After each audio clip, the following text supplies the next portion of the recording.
It's brought our team closer. It's divided our country. I would like to have normalcy in our country and togetherness in our country. You don't appreciate life and the normal things you get to do, go to the store, go to the beach. Oh, and fans in the stands. I came back to work in June because there was nobody else in here. And we stayed that way for 2-3 months. Our players came back. We went through our testing protocol and all the things we do. We wore our masks at the time, gloves, washed our hands 15 times an hour. And I think that all helped. I think the proof's in the pudding. Sure enough, come November, and I had tested 16 straight days because we test every day here. After 16 negative tests on that given day, my daily testing came back positive, and that's when I followed up with a PCR test. That became positive also, so I was out of commission actually for the next 11 or 12 days living in my basement. Yeah, I'm here, guys, and I'm sorry that I'm taking up some of your day, but I found out this morning that I tested positive. I've been beating my brains out to figure out where and how. I think I've been as diligent as anybody.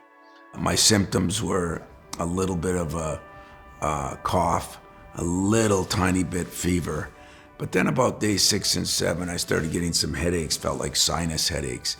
Not severe, but really hurt me because I was watching our practices by Zoom and couldn't do that. I wasn't sleeping very well, which wasn't good. But I was taking care of myself as best I could in that basement of mine.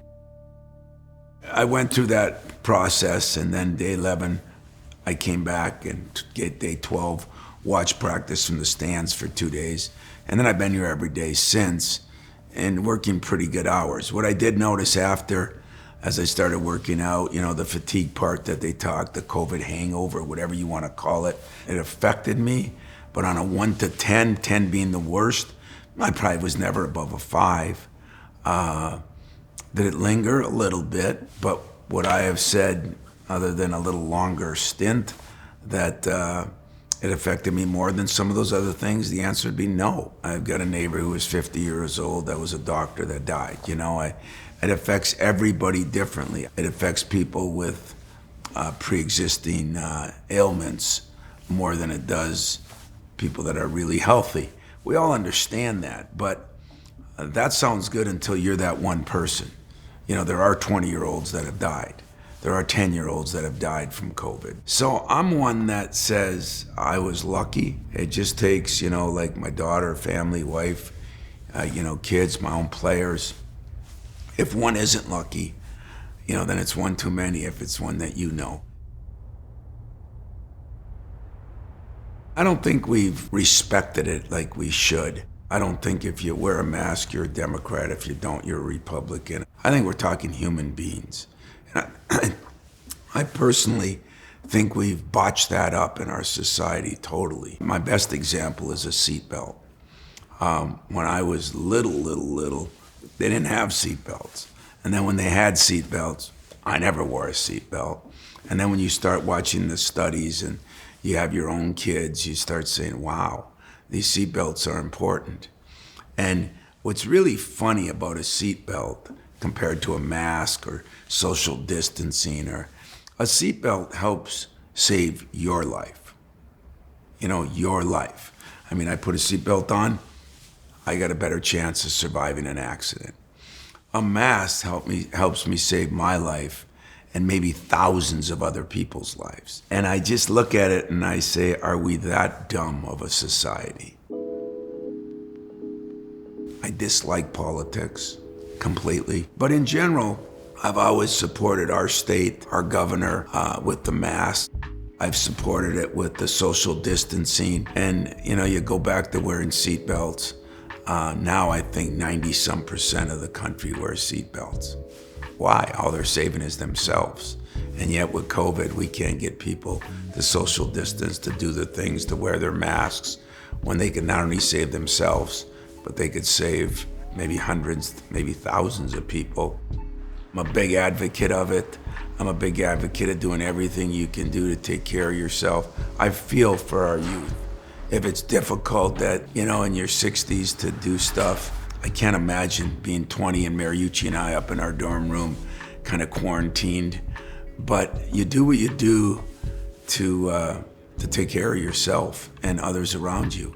We think a season's long at 5 months. You've had 10 straight months of this, and I salute you. You got more stamina than all these great athletes that are standing in front of you, so thank you all. This is the ultimate example of sometimes you do stuff for the person next to you, not just for you. And that has been disappointing to me on how our society has handled that. I have not been a big fan of the people that have just blown it off. And I would tell that to my best friend. I would tell that to the President of the United States. I would tell that to my players. Do what you can do to help everybody. I talked to Brad Underwood today. Him and I spoke, following the advice of our medical personnel and theirs and the safety of our student athletes. We will be postponing that game on Saturday too, because we've had 3 more positives yesterday. What happened the other day shows the power of this virus, because my guys have done an unbelievable job. And I want to make sure I state that. They want to play. They'd play with 6 guys. Hell, we play with 4 on 5 if we could. If you would have seen the disappointment in my players' eyes this morning when I told them we had to postpone another game, it was a struggle. If I'm losing sleep over it, just think what some of those guys are doing, because there is a true love to play the game. So with that disappointment, there's nothing I could do to explain to them why. As far as the next few games or days, we will continue to daily test. We're going to continue to follow the advice of our medical personnel, who have been outstanding since day one. As they allow, we will do individual work and small group work tomorrow, the next day. We're hoping that we can start practicing according to the protocol, because we have done some things over the last few days. We will only return to practice as a team when they tell us it's safe for our players and my staff.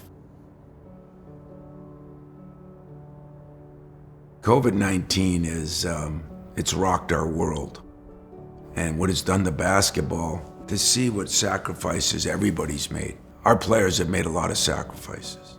And people out there should know they've made a lot of sacrifices to try to bring entertainment, to try to have a season, to try to do the things that they gotta do to keep our season going. They've given up a lot.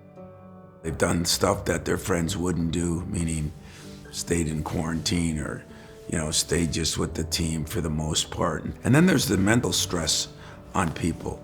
Be cooped up in your apartment when you're 20 years old is not easy. But I'm really proud of my team for how they've addressed it. And I understand, by the way, you could do everything right. I don't think I went anywhere besides this place, which is almost quarantined in itself, my home, which is quarantined. I went to the store a couple times, but I have no idea how I got it. I realized that some of it is doing everything you can do to take care of yourself, and some of it is the luck of the draw. And I'm a walking example. So I'm happy that I was able to survive it.